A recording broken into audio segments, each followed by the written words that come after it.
And welcome to the election special, the program that is sponsored by, of course, Honorable Dr. Chishimba Kamvwili, and as we prepare toward the 13th August 2026, or the general polls that is slashed for 13th of August 2026, political parties and political candidates continue selling their manifestos to the electorate.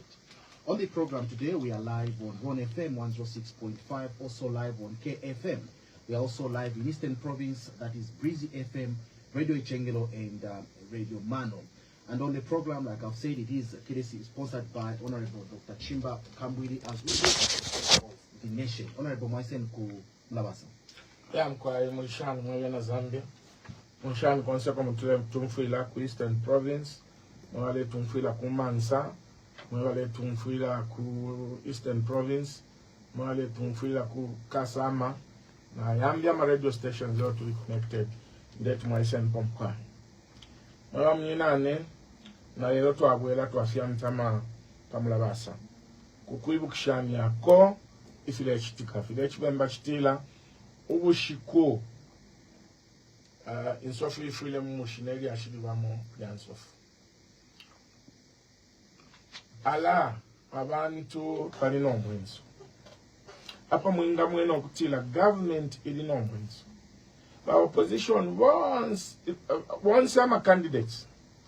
Bali bapela 5 days to be in the province. La mwapuisha muri yo province kuli ukuwelela. Nombe file chitika ba president wesu.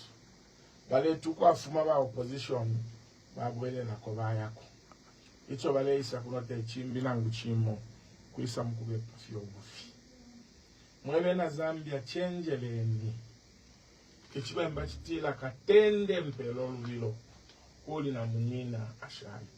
Eropo tuwafika ndaka ili pala batila bwana ne mbululengi. Ilo tuwale bisho buntu. Wakateka bali no mwenso na beshi batabakwete ifi akweba abantu. So, na tumfogwa pa Wednesday, bale isa kopa beoti. Bale isa mkubepa ba youthi. Bantu twadilanda sana pama problems ya mkopa beoti. So babula ya dama problems tulelanda po, bese mkube pati ayatwala resolve. For instance, kuna kuluwanisha, na tumfati bale isa mkupela pit 6 na pit 7. Pit 6 na pit 7, pa PF twalipele ba youth. Mulomo ba mind bale fuma, kwe batu ba youth bale ya mkufollow bola mo, na bale yako. Ife ba ishile chitaba haka inde ichilema. Babula ma youths babaletela ba police baba pepeka babula na mapiti ya labashika le rwedi tulela ya abantu kwe batinga twaisa ifwe pesa mwese shari ama piti ama dump site zonse tukami mwese she nomba na bomfo mwenso bana beshibo kutila ba youth tabaka vote so na tufati bale isa pa Wednesday kuno kulwanisha na ma towns am kopa beoti mukweba abantu bati bamipela ama dump sites bamipela na pit 6 na pit 7 tuatelanga baka mipela but mwena lwanisha mwishi boko bati keba lengo kwa watu wampele ya mapiti ni fuego pakulanda nao pakulanda po mwene ni Muroni constituency muno mwa ifimbuzu vyali fuashile from 2021 mwa bafyama fimumushi ililata mpokulanda papa marali yo ifimbuzu abantu balekala mumafi bali bulaka TLB bale imba amasuwa ku section 9 nabambo kuimba amasuwa kumpata mato ukulanga fya abantu ati bale bomba mwishi byokutila fya bufi ifintu fya kuchita ilo akasuba kawa mwishi bokwatu umuntu tali jenwe ngeni akayonse bali kuiselyo mwale kalamu mafi lelo bambo kufuasulula bantu imbwili na ilanda po bantu bamundu bile bali salanda mwali umfa bamundu bile bayishile kuno vaevela ati pit 6 tukabipela pit 7 ero monso mwaka kalafu mawa mine tukalami wesesha tukalami pela mwema yutsuku wambelamu vaisala ndano kutila ifimbusu ninchiwa problem iliko kuno na problem ya menshi abo vafilo kuikala ku State House chaba leta atibese mkuwepa abantu ukweba ati tuamipela eze bachitena kuchingola ilo takula ba ma election mu 2021 bali bapele ba youth ilaba isawu ina ma election baba twalila ba police sensedi bali bapele ba youth kuchingola idamunfa laba wina ma election watu mako ba police that we are not going to allow illegal mining. Kumufumbwe ba youth balimba fe bwino laba wina ma elections kwatwala ko ba police mweba munina ne uyukateka tukwete tate mwabalanda tasakama n'abalanda icho afwaya fe kuchita protect ukweba tatwalile ukubaba ukateka so ndeni soka mwe bantu kwati bemwe pobufi bemibeleleka mwebe nemulanda tibemizembeleka bemibeleleka lemibe pafi obufi alefilo okulala otulo pantu na isho kutila ama election na wina konse fyoko tupitile ne nishinguluka echalo abantu nabakano kutilo iwena tabale mufwaya so chiri kuli imwe ba youth ngachako bati mukomfo ufi akamye bafya tami pela ngabawina ama election akesa mitamfi akalita ba police so muchenje mwena Zambia monene twaikele 4 years ukabula malaiti chishalengelo kwatula kwata malaiti amalaiti vale extra export ilo twave puisho kutila kuti mwalaiti tashani ama export amalaiti ilo wabena Zambia tabakweta amalaiti mule ibukisha ndeko kumibukisha kofi ama ansa vale tupele ati yo twalisaina kali ama contract nefi alo koko twala amalaiti ngachakutila twaleko ukubapela amalaiti ilo amalaiti yake safula tatwake kwato kwa kushitisha kushekwena nangu mwe bantu umuntu kuti aya mwasikwecha msangocho mwamona nokumona tali musakamana abantu amasaluni yali wile abantu bawe odda bali wile ama baba shop ama industries ama butcheries tamwaleva ina mashale ebola Shoprite ina mashale tampilo okulabola but vale extra export ama light ngati wabe pusha ukutila yo ama light kaili twalisaina kali ama contract umfedi mwe na Zambia any contract international contract iyo uteko busaina there is icho beto kwati force majeure chipili bulo kwebati ngachakwebati kwaisaba any act of God unforeseen circumstance bonse abasaina ama contract bali kwata maka ya kuchita evoke force majeure baye batao bali moneni mfulata yalo kele bwino nangula kuno kwali benkondo o kwali chitikechi sote tutwali lokumepela amalaiti bala pela amalaiti abantu babo watu ikali 4 years okwabula amalaiti ila bayisa muno kutila nomba ama election ya parliament bagwesha amalaiti elo ngana mumona nabambo kubendelela panono load shedding na yamba kuma areas amalaiti yale ya for 6 hours kulabushiku kuno kulwansha amalaiti yali ile ya ile kuma 8 o'clock yawela kuma 18 hours mwishi wako watapa befyo wasova ayamalaiti vale leta vale stafe import kufuma kufiaro fimbi elo importation ya malaiti yali vano mtengo sana tabakwete mpya shakutwadila ukuchita import amalaiti icho balefu afye kumubepa mwebe na Mansa mumfwe mwebe na Kasama mumfwe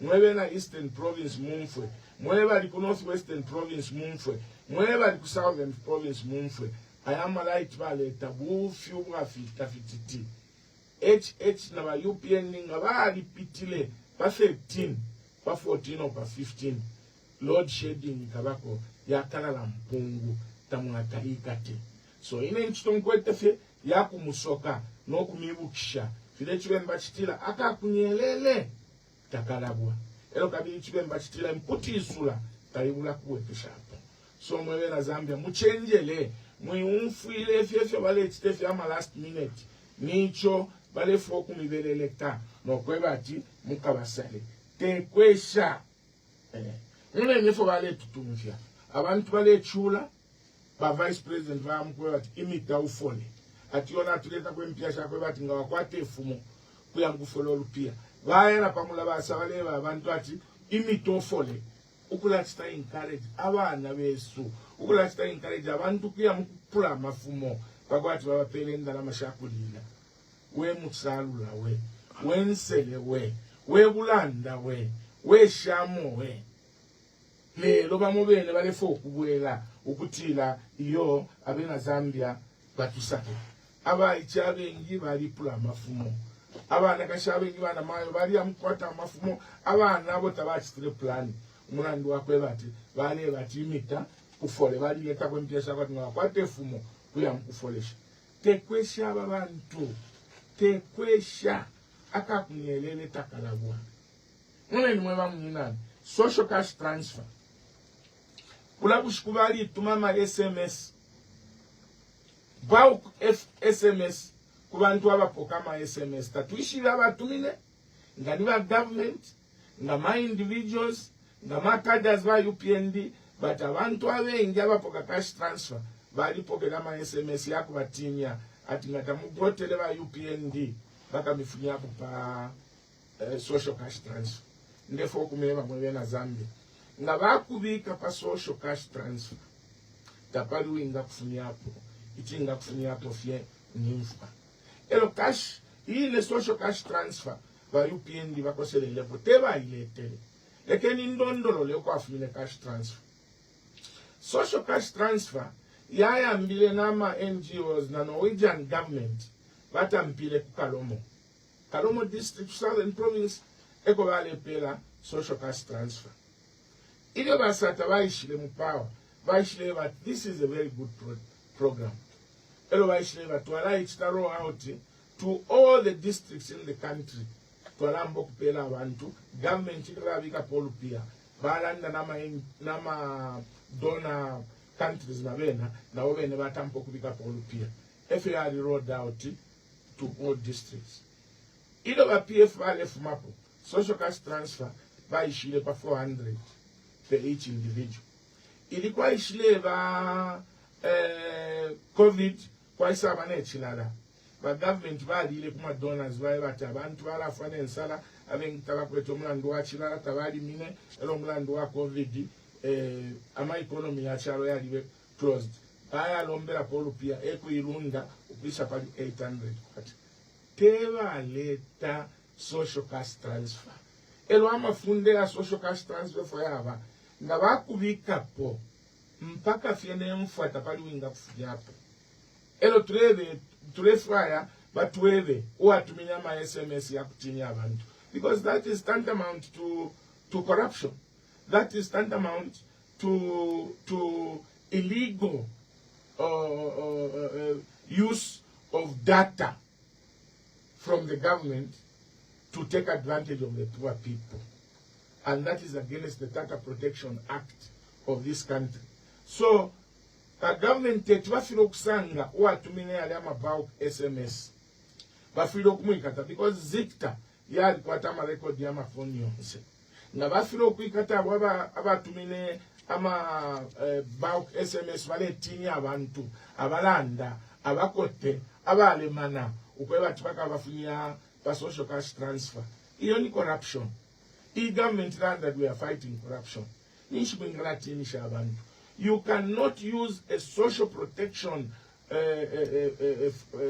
program ukulatini abantu ukutibaka mvotele because the social protection program ya cash for work te aba UPND te aba PF te aba NREP te aba NRUP ni social cash transfer ya buteko ama buteko ya kesa ama buteko ya kafumapo social cash transfer will continue.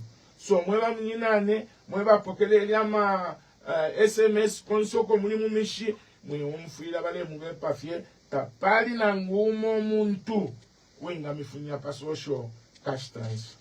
Elwe file chitika muli chino chalo na spapusha sana kushobu buteko to akwata buteko wa musangu echo limoni monji pusha mwelesa wesi ushaba abantu mwabafunishe kwi abantu ba musangu efi mwabafunishe kwi umuntu ngatukana olusele uli onso umwikala chalo ushaba affiliated ku UPND lobilo bamwikata bamtwala kuchifunga ba president kuli abantu babaiketa to balechita ubuloshi balefo kwipaya ba president baba twala na kukoti bali bakaka I think 3 years bali batatu namba mumfu kuli uyu mulumendo chama America o supporta ba UPND chama America alelanda openly ati nena ipaya lungu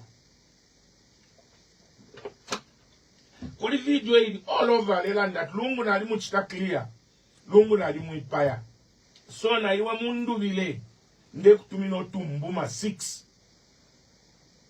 ine na likwata utumbuma nde kutumina otumbuma 6 tulina okwipaya ba police chinshita mwikatile cha America ba government chinshi tamulandilepo pali chichilelanda cha America because it's all over social media openly umuntu by his own admittance umwini omuntu ayebati nena ipaya lungu elo na yomundu bile nde kuipaya muhaikana fezi ba polisi tamule mwikato icha America ba government tapali uchitre condemn ba president tapali uchitre condemn and yet abekala chalo fya bali bonse ngalanda fye cha kutinyo omuntu lobilo kubutuka ukuyamukata kuli ule omulumendo waleba balungu ku North Western Province atake se kuno tuka mutesa kamsize nanomba tabamwikata mwewa mnyinani ushekanshi amafunde ndakai kuli amafunde abili amafunde abasapota ba UPND nama uyu mulumendo aletilewa ipeye lungu ndemi chita challenge mwikateni akalondolole if ya ipeye former president Edgar Lungu akalondolole notumbu moto akwata utwale tumina ukwipa ya munduli kutuwa ipishano honorable ndikwa mwashondo la kopadi electricity yo mulondolele government did issue a report that they've raised the national electricity access from 34% in 2021 Nandakai in 2023 yafikire pa about 54% in terms of increasing the national electricity access. Imwalande ya last indifo tabaika tapa wanangu amaba musta report policy. Buwele yo. Mitontonga nisho ya buwele. Ushenga wasanga kabwalala polisi ulepita. Waisasanga kabwalala letobe shop yabe na le ingila le iba. Kutaiba dishamu ikate pantu tapali ameshire twebo kwati kulika bwalala le iba. Buwele owo. Elo buwele obukalamba sana. Wasanga omuntu mumusebwale pumo omuntu. Namu moruse ngumulo paulefuma wapitiranga kapokola ati tapali ameshire tweba tuyuna na chitaso tumunanko. Ayama answers efila tuleba ati you cannot trust this government. Elo zemule ati they've increased amalite from 34. Fiabufi. One ni mwewa mninani. PF ilo ya ishe umaka. Zambia yale sta produce 1,600 megawatts of electricity. By the time PF was leaving office, it was 3,000 plus megawatts of electricity. Bena batupele evidence. Iyo bakweto kwa batina batita increase. Ifyo bale chitafye, bale yafe kuma solar plants awe bale panga. Ama solar plants aye nginga mwayo bale bat yona twasha solar plants nomba ile bika nga mwayo ko tapaga chitika. Ababantu babufi nga kwali babantu ababufi nyubu buteko kaba president babo ubufi wena ebo bayishiba bufi bale bepanga bali sta increase ifyo mulelanda nishi load shedding ayamba umungi maera load shedding ile so ngabali sta increase ifyo lupi afeta bakwete ulo akusta import amalite so mwe na Zambia bemibe pa ama statistics yabo yabufi chimofe na inflation bala be part inflation yali wela from 23% to 6% bufi monen inflation efo ibomba inflation inga yabwela it means imitengo yafi yakulya ifilo kuba punish elo rate ya if yakulya file extra more increase imitengo ifile ya ba reduced ndakaina mone file stick imitengo ile nina chila bushiku chila mulungu chila mweshi imitengo ile hapa mungu icho ninga bipera ko fe chilongano ichilangirilo chakutila ile inflation ya 23% under PF ubunga wali 150% wali 150 kwathi lelo bale bathi inflation ili 6% ubunga buli 300 plus kwathi na inflation yabwela kwisi elo ine inflation bale landa ile ipa ya basiwo servant ile ipa ya abantu mu private sector ama salaries because one way of putting inflation down echimwa mwena tabaminu ndile ndalama sana because ngabangu ndenda kama sana inflation ila hapa Eso mwena ma civil servant vale balundila ma 5%, bayisabika ko 700 because bene choba iminapo kula ngaba sungu at Zambia's inflation is low. So vale tino kulunda ama salaries yabantu. Ilo twali mu government wa PF twasangira abantu wala folenda na national. Twachitireshan. I was labor minister. I went to Satan, sir.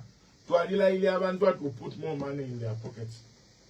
We traditionally between 150% to 200, depending on umuntu if you are left.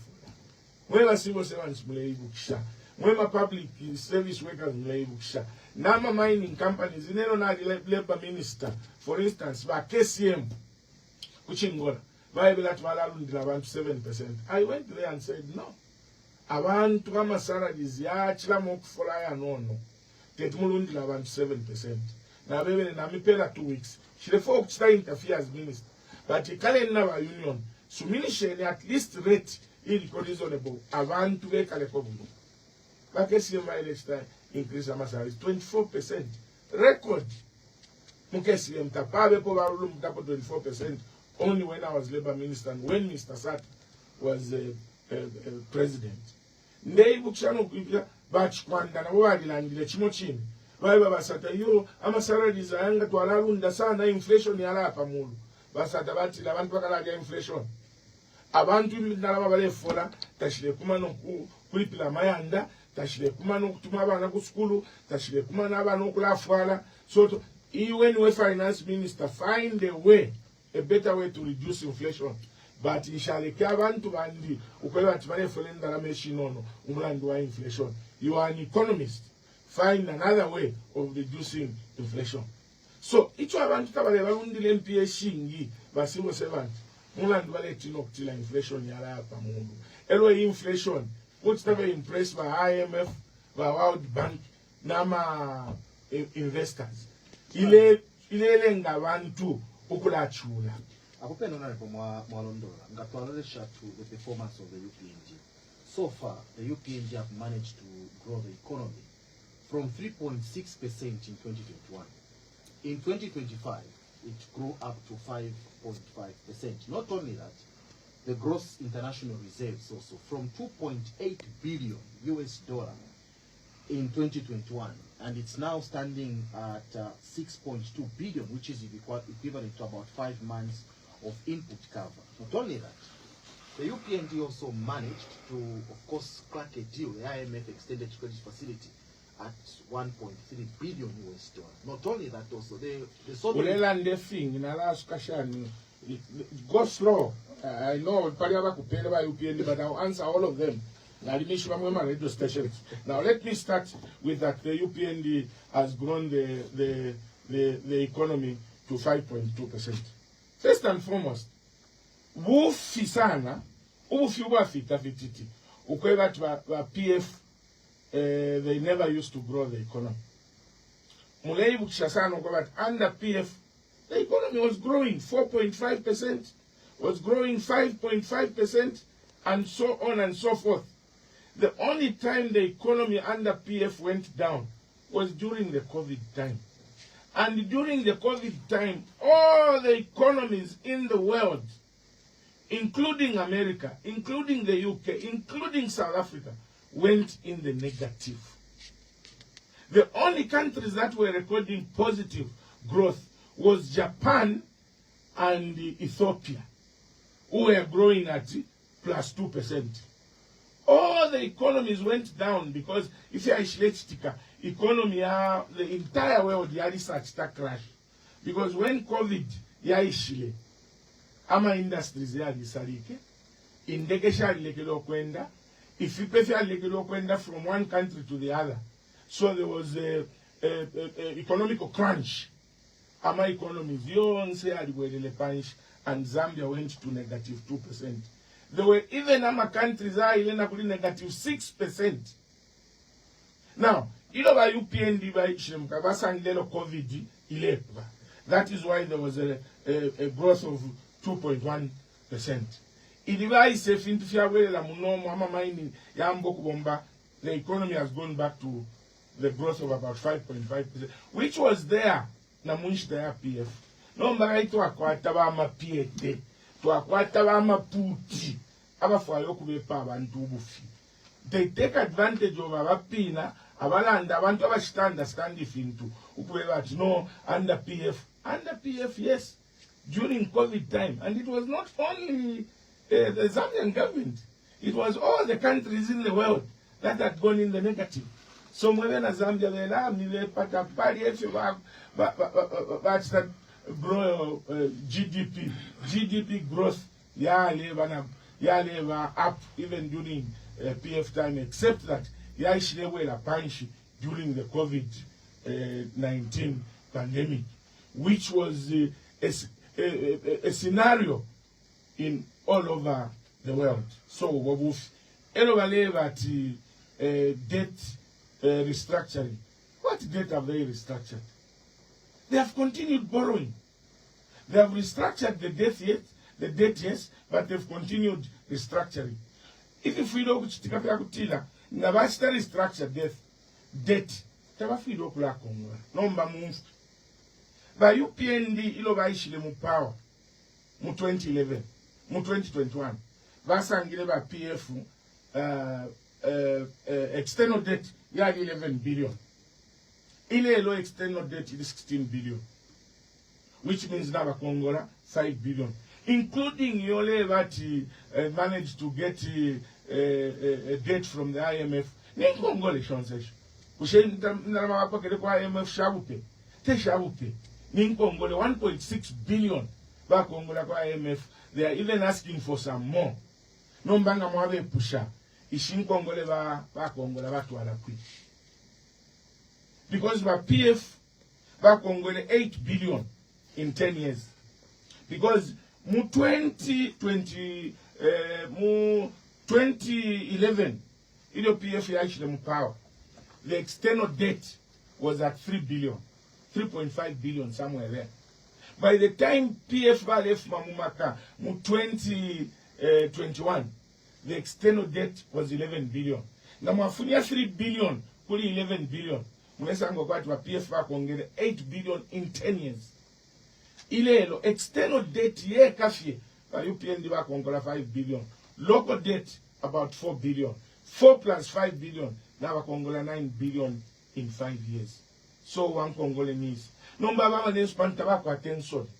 It's when Bachitila insoni ebuntu. Baleva yo, it's a chula PF Vale Congola. We have restructured the debt. Now we start restructure debt but Mule Congola. It doesn't mean anything. It doesn't mean anything. LHB Pilechaptila. It's Shoshin and Congola Congola. Tapali Cholenga showing up at each of our panel.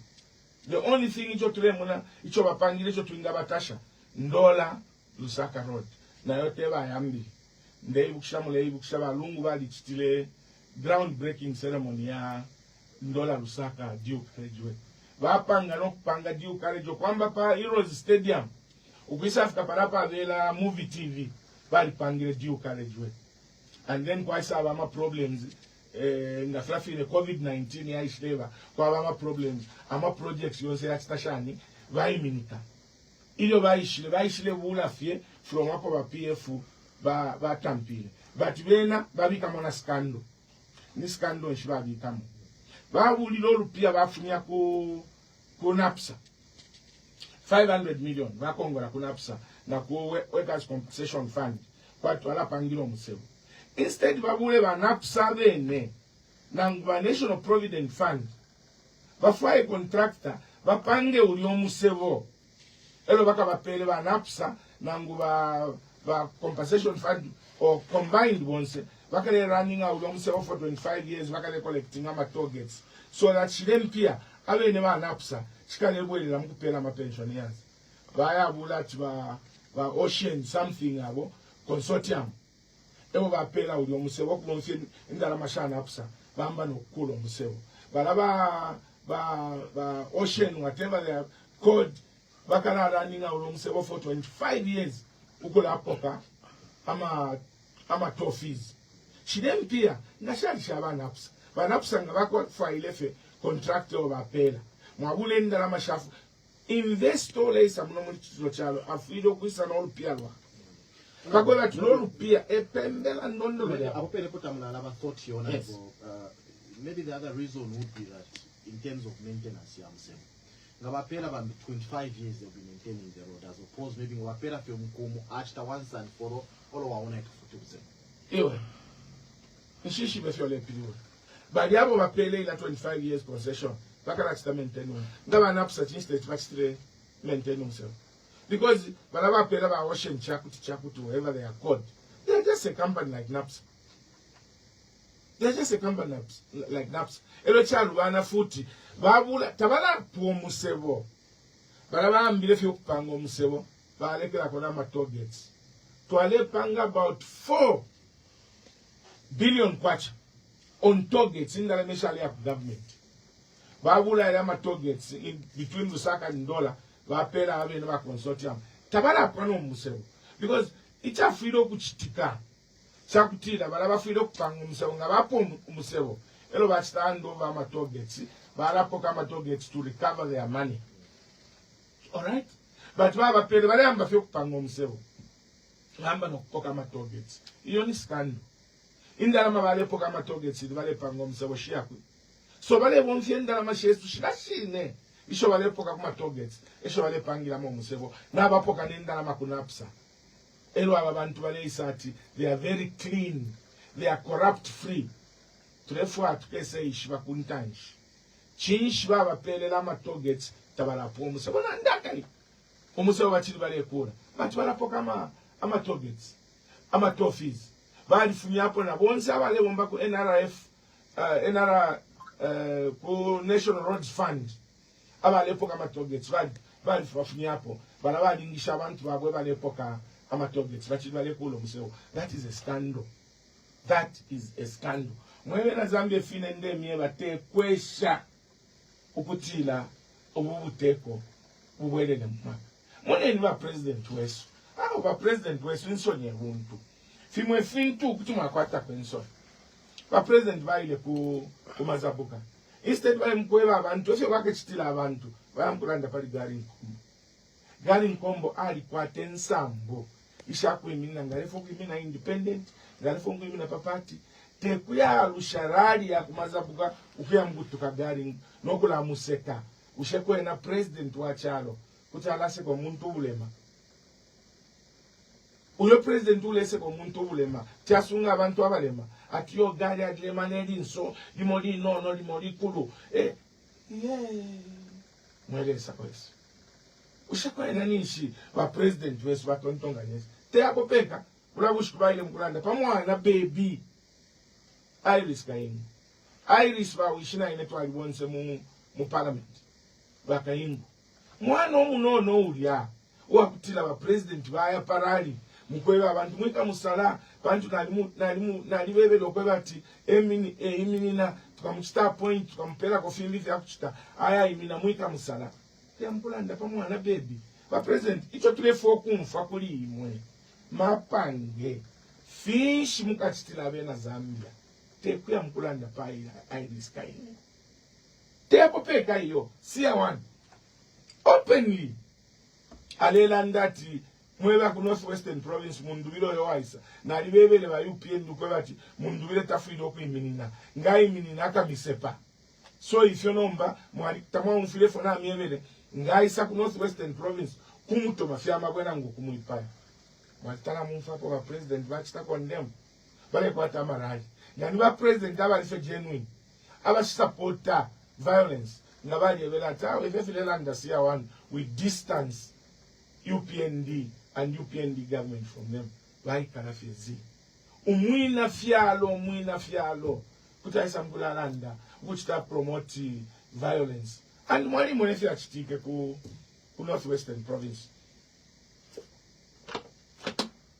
Abena mundubile bali batata. Aba itabena chesta waboma. Fintu uyusia wano wale waba UPND kada. Achiteni ataka. A president abalanda. Tabati ta condemn. Ichi melanga fyokutila ba president aba ichi lichonse ichi ngabafwa ukuchita maintain power. banechita support Honorable, whether it's illegal or illegal. Your thought, President Olubaga is sworn in, but also they are on their own. If your president get to work, everybody Copper Belt, former Copper Belt commissioner was arrested most recently. It means doesn't that mean there's rule of law now? Kwaliba ifintu fimosi akweba titete ufise omulandi w'abayuyi abantu bonse balishiba ati bayuyi nabo mapompestic baliba and abantu balitambo kubika pressure nishiyuyi nanomba nishiyuyi mwalimu nepo bayibene bashtra announced 2 weeks ago that Yui has been transferred to Lusaka. Ilo ni ishinaga shiba taliba bayeba fiati has been redeployed. Chishili yali neta bayebele fiati Yui has been suspended pending investigation. Ni pressure ya abantu fiyali ngele. Otherwise akana aba pressure abantu aba umfuye abantu bali bapuma ula kuli ba UPND nibanga mwamfapa ba UPND ati baba kaka ubu afya twakwata aba president besu ifyo balanda ni fimbi ifyo bachita ni fimbi. Is not a man you can trust. Is not a man you can trust. I even feel sorry kuma Zambians ifyo balela yankesa kulama yapo tubufyu bali la ile in the first term nkakula university ku Western Province, Kakula University. In the first term, Kakula University, Monsema Provinces, Public University, very cooler. Na kabi difimo fine, if you baleva abantu. So if you balanda, excuse me, let me drive this point.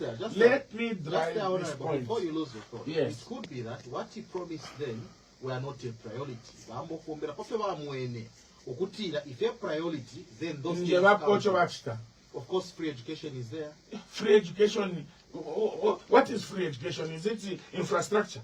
We are talking about infrastructure. The growth in the mining production now. What growth is there in the mines? My figures are like say fee. But we have improved Mopani, and Mopani has improved production. Tabia Kumopani, we have Monama production figures. But we have KCM has upped up its production. Go to KCM and see the quality. But KCM is a smelter. So where is their production being upped? They cook up figures. We've also seen in agriculture sector, we've seen also an increase in the production of maize. Let me tell you, production of maize has nothing to do with UPND government policy. In any case, if you have already mimamu chino chalo, tabale ifuaila fertilizer avene, no mtengo wa fertilizer ukia pamulu, amatabanga tabale lima. Ichilele nga production yamala tawokia pamulu, wuchushi. Nothing else. Ichilengele wuchushi no kana kwa tenjito. It's let's encourage abantu kulima to have bumper harvest.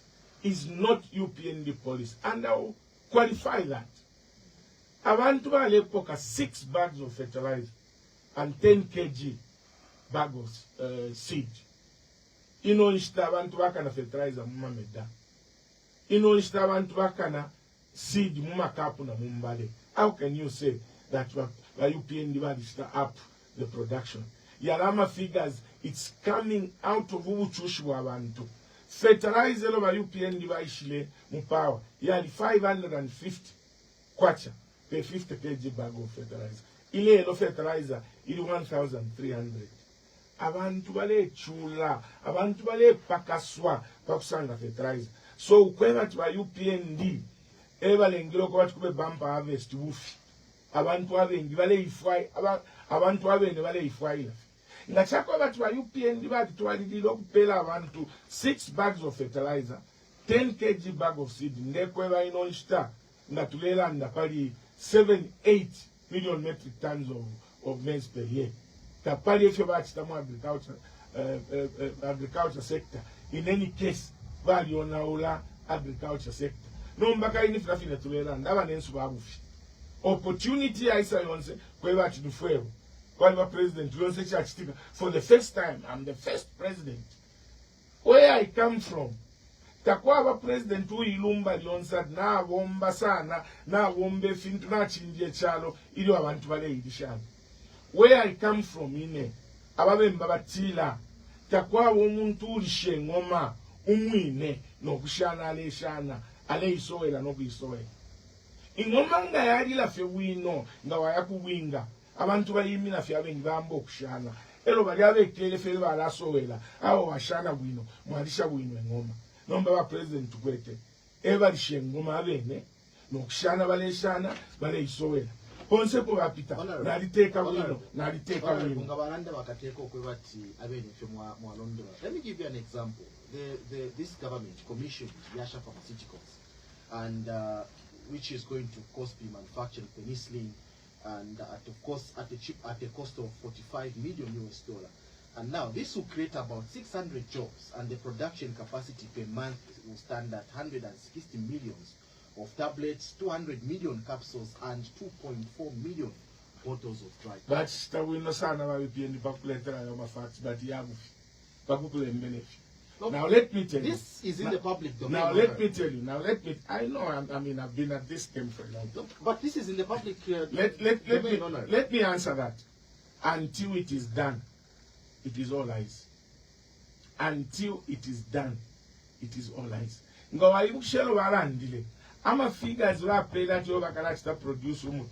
Not even the biggest pharmaceutical manufacturer in India or in Israel produce that a kind of medicine per day, per month, per annum. There was a pharmacist who wrote, who critiqued them and said, "Ayama figures were paid that if pharmaceutical company can have fee.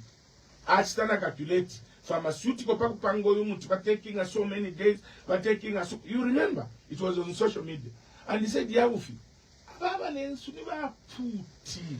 Bama piete fiance fe balanda fiabufi kumi umfisha fe wino ukwati kwena Zambia we excited at pale fe balechita not until bakatampe ine a manufacturing pharmaceutical manufacturing tukamonena ma figures yabo ayo wae banga yachi but ababantu babufi none CDF beba tubatuma 40 million in each constituency but yet Koron constituency for the 5 years ndanga isheba panga Koron constituency out of 40 million constituency development fund per year. If you na mwana Koroni pali ka ntweni kane ka police station kukawama na ma offense pa maskulu nomba unjebe abana mu maskulu bale ba mu 190 120 mu classroom kweno buteko bwa mano kuti wachita prioritize okulapanga ma offense pa maskulu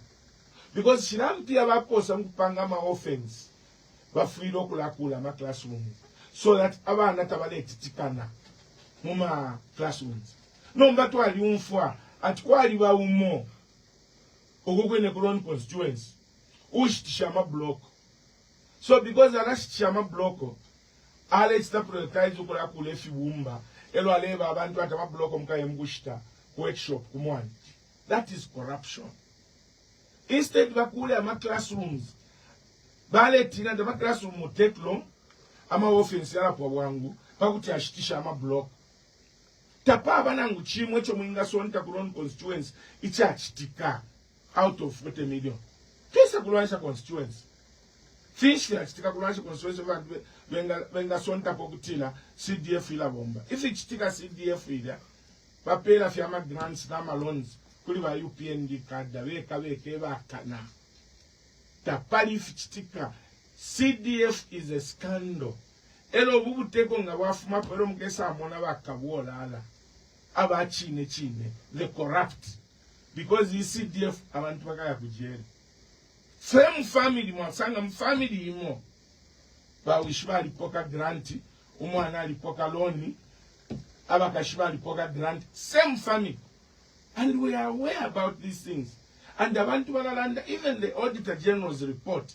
reported that CDF is a scandal but ngamwangu fa HH balelanda pali CDF is a game changer CDF is this so muninane ababantu babu fi mwebena Zambia te kwesho kuwekesha po uteko wabufi ba MP babufi ba kansela babufi Zambia na mkwata chance ya kufunya po ababantu because ngamwe ababikapo like filandanda yonse mukatampo kuli abana ubufi bwakwata ba UPND nga wabubula wabika pa skeo kukonto gwali fino bufi wabo so teba kumfila no kumfila mulebo mfila ati CDF free education we thank them inendalande chinge chisuma chisu it is a very good policy valeta but ichalubana kofe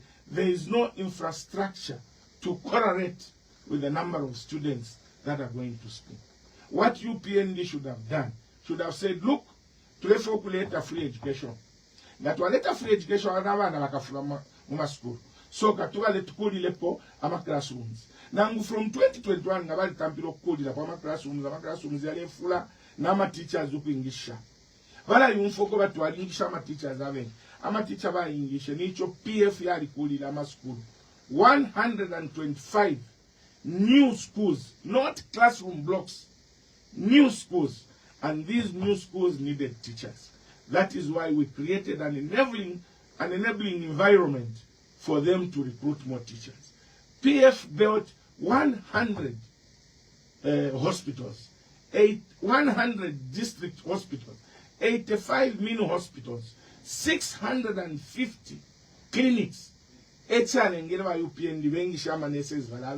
Because there was a need. There was not going to be any need for them to employ these teachers and these nurses. In short, our creating chito, shaba nurses, ama teachers, iva PF, aba kudile, if kurwa, ama teachers, like I said, free education is a good policy. Who wants to pay? In Elonata grade 1, Pampa Tomato Primary School. But ataban stile fen sapato, in soko shagre, nama uniform yanga, yabidi. Ilianshita tuwale fuala uniform ya kaki, ne agre. Monday, Tuesday, tuwale fuala kaki. Thursday, Friday, tuwale fuala agre. But ataban stile fie, in sapato, pea yan sapato, vanshitra nen soko shi, vanshitra nama uniform. Na ilefe kuskulu, la na ya Afrika kuskulu.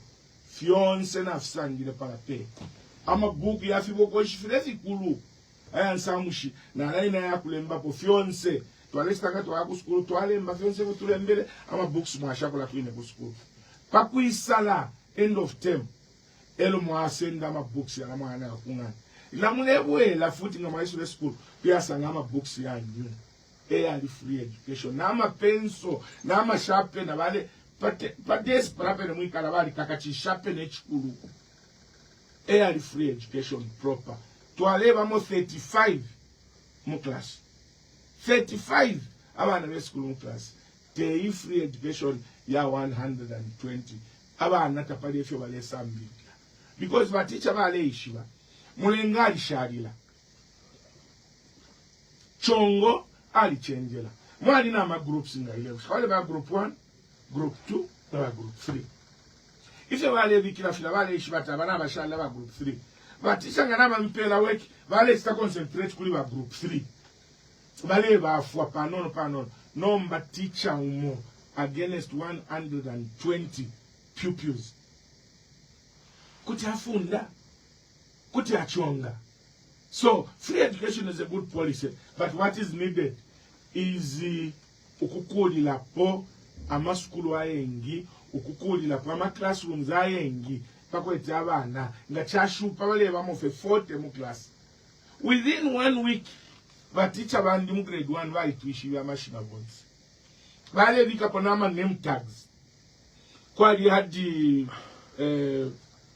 kwali akapepa le chako saso bale chipeta pakati bale mba Chishimba Kamvwili bale kangana wikala teacher lemon within 1 week akuishibatu Chishimba Kamvwili uyinika umbambalazo uyimwenda chileshe ebantu bamonadi nabo mu grade 1 ino ishita teacher chile pwa 5 months elwaisa ishiba abana nangu ati 10 mu class and you call that quality education namona ula education tatule bati funyeni ko free education ifire yatwalila but kulile nipo ama classrooms ayengi kulile nipo ama school ayengi ili twali kulwa pula twale pitana twale sanga wasange school na balemba Chiboli ya primary school wasanga the paba 1x3 classroom block elo waipisha ili school ya from grade 1 to grade 1 wasanga ti school ni grade 1 to grade 7 paba 1x3 classroom block but paba bana from grade 1 to grade 7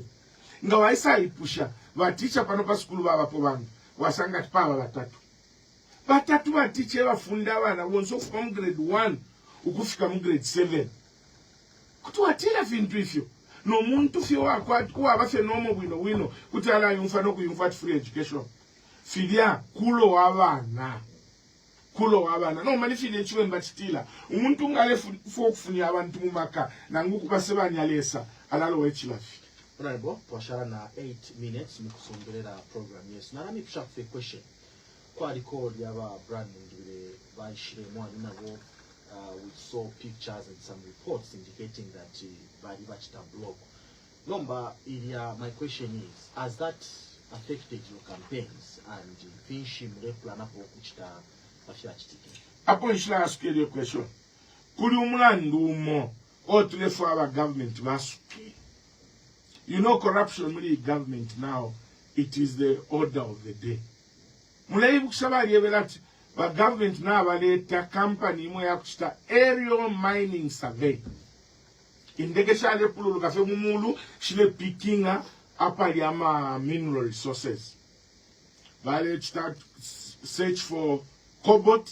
bale start gold bale start sujirite na fimbi ile company ya lipwa ya pangana report ushe report nishi tabaitwalila kubantu na tumfa kulia ma allegations and I'm using the word allegations ukwe that ababu teko efe batampilo kuchita ila report bali fisa elo bale chita uko bausanga kulia ma minerals beba ya chita apply for that land ba poka without disclosing why bale poka ila land mwali umfile fi kumwalule ko bafusu bashika infumu shaba bembanga shafa eko bashika chiti mukuru kumwalule kulia kwali umuntu umo deputy permanent secretary wa kuntu enkano wa elect apply the land at alefo kumupela ni blue shaba president something hichilema